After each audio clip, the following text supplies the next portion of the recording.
Before Rutherford's famous gold foil experiment, scientists widely believed in the plum pudding model of atoms, proposed by the English physicist Sir J.J. Thomson in the early 20th century. According to this model, atoms are positively charged spheres and negatively charged electrons are embedded in them to balance out the total positive charge. The New Zealand-born physicist Ernest Rutherford designed an experiment to test out the plum pudding model. It was a good thing that he did so because his experiment led to some very important discoveries. Rutherford began his experiments in 1908 and presented the results in 1911. In this video, we will learn about Rutherford's experiment, the conclusions he drew from his experiment, and the defects in his conclusions. For his experiment, Rutherford used alpha particles. These are very tiny, dense, positively charged particles that have 2 protons and 2 neutrons and are identical to helium ions. In the experiment, he directed beams of alpha particles towards a very thin gold foil. The foil was surrounded by sensors that could detect the alpha particles traveling through the gold foil. If the previously believed plum pudding atomic model was correct, then all the alpha particles would simply pass through the gold foil. What Rutherford and his team observed was that most of the particles went straight through the gold foil. They also observed that some of the particles were deflected slightly, and a very small number of the alpha particles were scattered at large angles. That is, they reflected back or deflected more than 90 degrees from their original path. Based on his observations, Rutherford drew the following conclusions. Number 1. As most of the alpha particles pass straight through the gold foil without any deflection, this means that most of the space occupied by atoms must be empty. Number 2.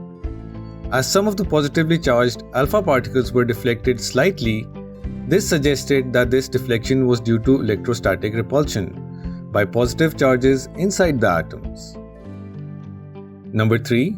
As very few alpha particles were reflected completely or were deflected by more than 90 degrees, the positive charges inside the atoms causing these deflections were concentrated at a single location. These massive alpha particles were not deflected by tiny electrons. These observations and conclusions led Rutherford to come up with the first nuclear model of atoms.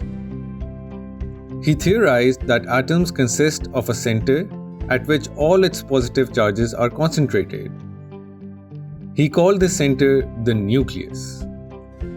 The nucleus is surrounded by negatively charged electrons. These electrons revolve around it in fixed circular paths or orbits, just like the solar system. And that the centripetal force of the revolution of the electrons is balanced by the electrostatic force of attraction between the electrons and the nucleus. Although Rutherford's nuclear model of atoms was the closest and most accurate model of an atom at that time, this model still had some defects or limitations. One was that, according to classical physics, electrons as charged particles would lose energy as they revolve around the nucleus and would eventually fall into the nucleus, thus collapsing the atom. However, we know that this does not happen. The second defect was that in such a model with electrons emitting energy continuously, the observed electromagnetic spectrum would be continuous, but a line spectrum was observed. Rutherford's observations led future scientists such as Bohr to come up with even more accurate models for atoms and their structure. To summarize, Rutherford designed and carried out an experiment to formulate an accurate structure of an atom. The experiment consisted of bombarding a thin gold foil with alpha particles to study their deflections. Most of the particles were not deflected. A few were deflected slightly, and a very rare few particles were deflected at large angles of more than 90 degrees. This led to the conclusion that atoms are mostly empty. They have a tiny dense center at which all the positive charges are concentrated, and this center is called the nucleus. The electrons orbit the nucleus just like the planets revolve around the Sun. Due to this reason, Rutherford's model also came to be known as the planetary model. Rutherford's model has its defects as well.